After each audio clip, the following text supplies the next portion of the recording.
Hello YouTube, here again with another Out of the Redbox. As you can see, have a nice new beautiful headset, and hopefully it sounds a lot better for everyone, and it is not taped on one side, perfectly fitting. So today's movie is called The Returned, and it stars Emily Hampshire. I don't know if I'm saying that correctly, but she is actually in the most recent movie I saw, Good Neighbors, had her in it. I actually did a written review of that movie, so I'll put the link below so you can look at that. So what this movie is, I don't know if anyone has noticed, but there has been some weird kind of fad going on with The Returned.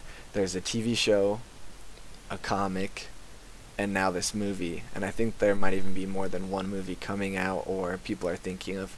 And if you haven't heard of this concept, what it is it's kind of people coming back from the dead, and it's different from zombies. So in this movie, how it is people are being infected with a zombie-like virus, but then they get cured or it doesn't infect them enough, so they become the returned. So it revolves around two characters, one of them being Emily Hampshire and the other her boyfriend. And he is actually a secret returned. No one really knows, and they're collecting, elixir to keep him alive. I believe they call it the returned protein. It's just they have to inject every day or they will turn into a zombie. So this concept is kind of newer as far as I can see, and this movie was more of it was a thriller suspense kind of movie. It had good acting. I mean, it wasn't big budget Hollywood, big actors kind of good acting, but for a movie that almost no one has heard of, it had really good acting. I would say not phenomenal. There's no one that sticks out, no one that deserves any kind of crazy awards or anything like that. But all of the actors were really, really good.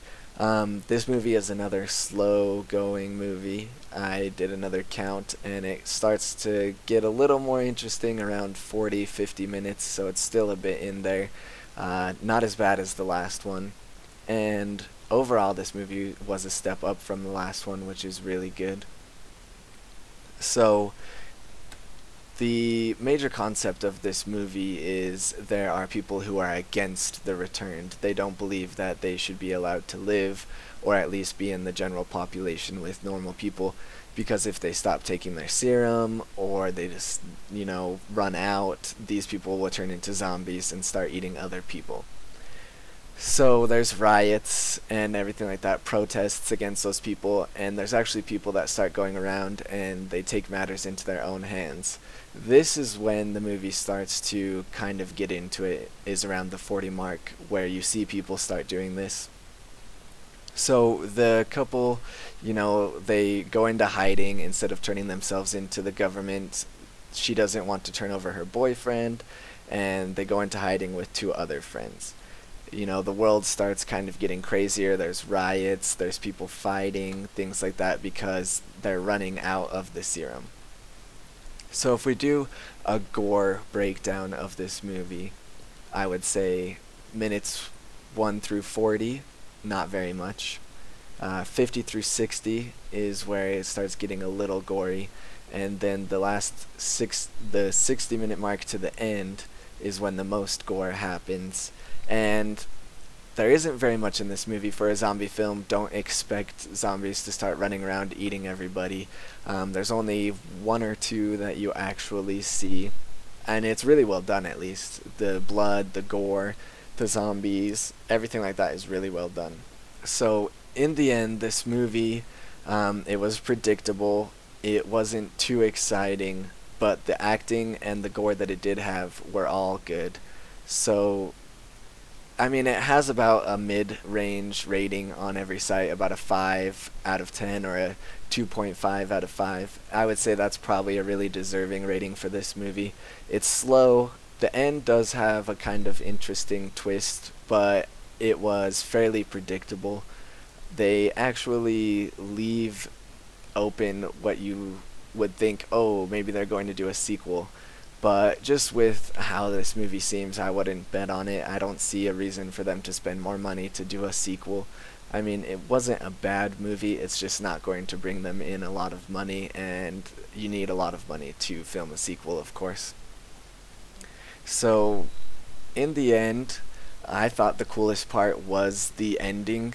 There was a lot of cool imagery in it, some of the cinematography, everything like that. Just the shots that they had were really good and really well done. And that kind of solidified the movie as being, it wasn't a waste of my time. It was definitely an okay rental. I would have hoped that it was more exciting and faster paced, but I've seen much, much worse movies. Um, the shots kind of made it worth it for me in the end. Just seeing them was kind of a cool concept. I mean, so even with the small twist, even though it was predictable, there's some good emotion that goes into this movie in the end. It doesn't make you feel much until the ending. So, like the last one, if you can't hang through a movie and finish it, this probably is not for you. If you do want a rental of something you haven't really seen, kind of a newer concept that is coming out, then I would recommend it. Like I said, a mid-range rating is probably what this movie deserves, a 2.5 or a 5 out of 10. The only reason that it couldn't be any worse is because the acting is good, the filming is good, and everything like that. So, I mean, if this concept sounds really cool to you, I would rent it. I would not buy this movie. Or if you can watch it for free somehow, I'm not going to mention anything, I would do it that way. And then in the end, last video we talked about trailers.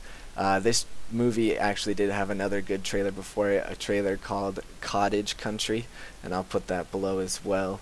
You'll see a familiar face in there, so it looks interesting. Maybe that's the next one you should check out, if not this movie. Thank you all.